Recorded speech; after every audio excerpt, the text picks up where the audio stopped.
Does Belief in a Worldwide Flood Matter? By David Harris. Over the last decade or so, there seems to have been a shift in overall interest in origins-related issues. While millions of years in goo to zoo to you evolutionary biology was used as a primary excuse for rejecting Christianity, current discussions with secularists generally revolve around abortion, LGBT issues, and slavery. The new segments, public debates, and regular conversations about origins are now seldom seen. Those opposed to the Bible and its teachings would rather use the current cultural capital in their attempt to discredit it. The argument moves indoors. However, this does not at all mean that discussions of Adam and Eve, the flood, and the Tower of Babel are not relevant. The literal accuracy of these topics is not only crucial to understanding the biblical narrative as a whole, but also serves to influence the confidence Christians have in the Scriptures. Unfortunately, conversations around these important events have become, in many churches, rare. The consequence of the lack of biblical literacy around origins-related issues is that when a challenge is made to the biblical paradigm, many Christians will flounder and become unsure about exactly what the Bible really says. A prime example comes from the question of whether the flood described in Genesis chapter 6 through 9 was a global, worldwide event or merely a local disaster. Assessing motives.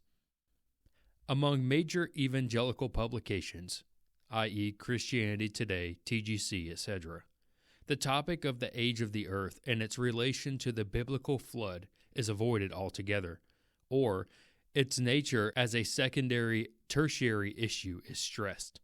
The fact that major Christian institutions of learning are full of prominent men who do not believe in the literal Genesis leads itself to an underplaying and general avoidance of the topic to, quote, prevent disunity. Assessing motives when, quote, middle of the roading a subject like the flood is crucial. What is the purpose of bringing nuance to such a topic? Is it fear that Christians will be made fun of for outdated beliefs? Is there a legitimate concern that people in the church will lose their faith over the demand for belief in the literal biblical account? Since 2020, there has been a striking parallel between Christian leaders who either pushed or were loosely supportive of draconian COVID protocols, i.e. lockdowns, masks, vaccines, etc., and soft-pedaling or nuancing the Genesis account. The reason for this is straightforward. For acceptance of official narratives, especially when they are, quote, science, a discipline that is supposedly unbiased. While listening charitably is a good general practice, there's no harm in asking whether one who doubts Genesis also believes what they are told in other areas, even those that deny basic nature and common sense. For example, staying 6 feet from each other will stop a virus from spreading. As the biblical account of the flood has come into discussion in recent days, it's helpful to revisit and review why believing in a global flood is not only a reasonable and biblical position, but also one that makes the most sense of the world we occupy. The language used in Genesis 7. Oftentimes, the argument against the flood being a global event centers on the words earth and whole, used in Genesis 7. It's pointed out that these words, when used together, can refer to specific regions and not only the entire earth. This is true, but doesn't do anything to disprove a global flood, as the reverse would also be true, because sometimes the words do refer to the whole earth. The pains taken in Genesis 6 through 8 to stress that the mountains were covered, Genesis 7:20, are strange if the flood was not global. This argument clearly demonstrates a need to find something in the text that conveys the mere possibility that the flood was not global, begging the question, why? What is the point of trying to localize the flood if not an attempt to mesh biblical narratives with the modern scientific assumptions?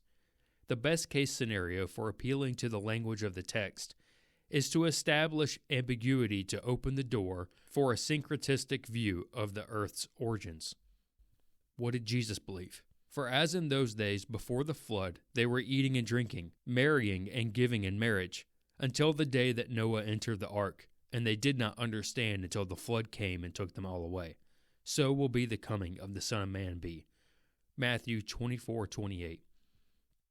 This passage from Jesus' Olivet Discourse does not lay out a piece-by-piece argument for the flood being global. What it does show is that Jesus believed the biblical narrative and referred to it as an actual historical event. The parallel between the two events he describes is hard to miss, though. The coming of the Son of Man is a total, complete, global event, just as the Genesis flood. Scoffers will come in the last days.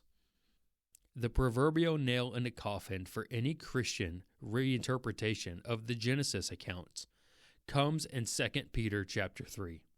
Knowing this first of all, that scoffers will come in the last days with scoffing, following their own sinful desires. They will say, "Where is the promise of his coming? For ever since the fathers fell asleep, all things are continuing as they were from the beginning of creation." For they will deliberately overlook this fact, that the heavens existed long ago, and the earth was formed out of water and through water by the word of God, and that by means of these the world that then existed was deluged with water and perished. But by the same word the heavens and earth that now exist are stored up for fire, being kept until the day of judgment and destruction of the ungodly. If you open a modern geology textbook, oftentimes the first principle introduced is that of uniformitarianism, the belief that the current geological processes currently being observed have always continued in the same way and have yielded the world we see today. In a practical sense, the crux of the whole local global flood debate boils down to the acceptance of this principle, one that's a direct contradiction of what's laid out in 2 Peter chapter 3. While topics like plate tectonics, the rock layers of the Grand Canyon, Mount St. Helens, and the fossils in the high Appalachians can be interesting forays into the intricacies of post-flood geology, ultimately the issue comes down to a basic assumption. Was the flood local or global? If it was, as the Bible indicates, a worldwide deluge, then our physical world starts to take shape and make sense in a wholly different context, one that affirms the character and attributes of our great God, free from the bounds of the current thing in the world of secular academia. The narrative instead becomes captive only to the Word of God, a captivity unparalleled in its benevolence and harmony. Is belief in a global flood required for salvation?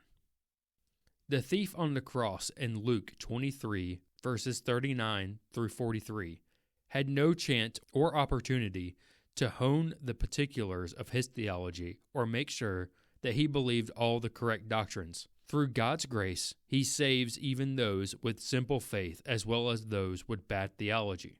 Salvation is through faith in Jesus, not faith in believing all the right things. That being said, we know the plan of salvation through the Scriptures. If we pick and choose what we believe contingent on how they mesh with current narratives, we may say we're trying to, quote, uphold our witness, but we're actually just trying to gain the acceptance of the world. Again, to bring it back to the main issue at hand, if a Christian wants to call the nature of the clear biblical narrative into question in regard to the flood, then why? If not to fit the Bible into secular assumptions, why else? To be novel? To be contrarian? If the physical world makes not less but more sense with the assumption of a worldwide flood, why exert so much energy in trying to force uniformitarian view and a biblical view together? Let us not be the scoffers spoken about in 2 Peter chapter 3, but rather the faithful, holding to the truth of the Word of God in every area, including the formation of our world.